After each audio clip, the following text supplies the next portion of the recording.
OM, Aubameyang, c'est une relation spéciale pour Pablo Longoria de retour à l'OM après une année passée en Arabie Saoudite. Pierre-Emerick Aubameyang a retrouvé le Vélodrome comme s'il ne l'avait jamais quitté.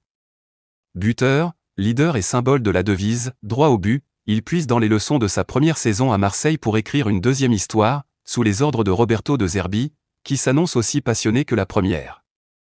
Retour sur toute l'histoire à la faveur d'un long portrait dans les colonnes de l'Équipe est un retour qui a immédiatement ravivé la flamme entre Pierre-Emerick Aubameyang et le public marseillais.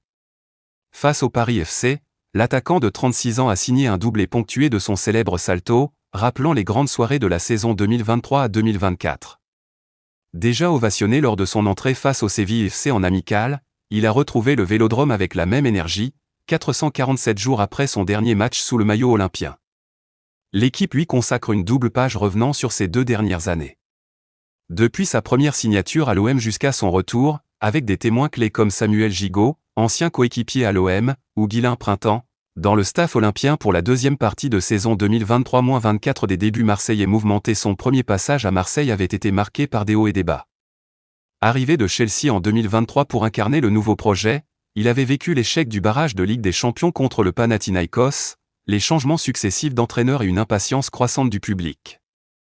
Mais, à force de travail et de buts, il avait fini par renverser la tendance, devenant le joueur de champ le plus utilisé et le meilleur buteur du club depuis Didier Drogba.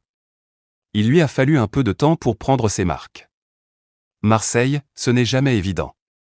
Il nous a rejoints en pleine préparation, il y a eu les changements d'entraîneur et ça marche aussi à la confiance pour les attaquants. Surtout ici. Si tu ne marques pas, au bout de 3 matchs, ça peut être compliqué. Ce n'était pas stable, confesse Gigot, marqué par les entraînements où il se trouvait face à lui. Il a un sens du but et un côté tueur impressionnant, un placement toujours à la limite, des courses intelligentes. Il était là, à 100% et avec le sourire, à répéter les gammes devant la cage, cadrer, cadrer, cadrer. Tout ce gros travail lui permet de continuer à performer à son âge. Une parenthèse saoudienne avant le retour. Séduit par l'offre d'Al Qadisiyah, financée par Aramco, Aubameyang avait tenté l'aventure saoudienne. On s'attendait à ce qu'il y ait des changements. Quand vous ne faites pas ce qu'il faut sur le terrain, encore plus dans un club comme l'OM, cela fait partie du jeu, explique Gigot, qui est lui parti pour la Lazio Rome en fin de mercato, non sans que le club ne lui explique qu'il n'entrait plus dans le projet. Mais Aubameyang ne devait pas partir dans l'esprit de Pablo Longoria.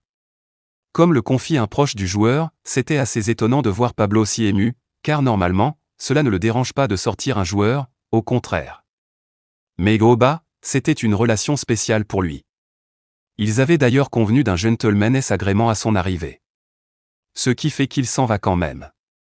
Avec, toujours selon le quotidien sportif, le règlement de 8 millions d'euros qui correspond à des primes que le club n'avait pas encore payées aux joueurs et des économies de son salaire chargé. Et non une indemnité de transfert. Toujours est-il qu'avec 21 buts en 36 matchs, Aubameyang n'a pas déçu dans le golf, tout en profitant d'un cadre de vie plus apaisé.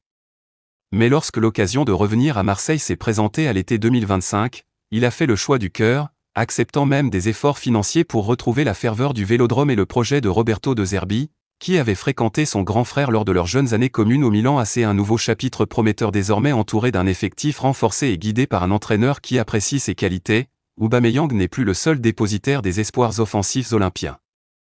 Son retour s'inscrit dans une dynamique collective plus solide, qui pourrait porter l'OM vers les ambitions affichées en Ligue des Champions. Souriant et enthousiaste, il semble avoir retrouvé la joie d'un enfant redécouvrant le stade. La love story continue, plus vivante que jamais. Printemps a son avis sur le sujet, cela prouve qu'il a toujours faim de foot et qu'il a peut-être un goût d'inachevé avec l'OM, cette ferveur et cette passion que dégage le public, mais qu'il sait aussi endosser ses responsabilités.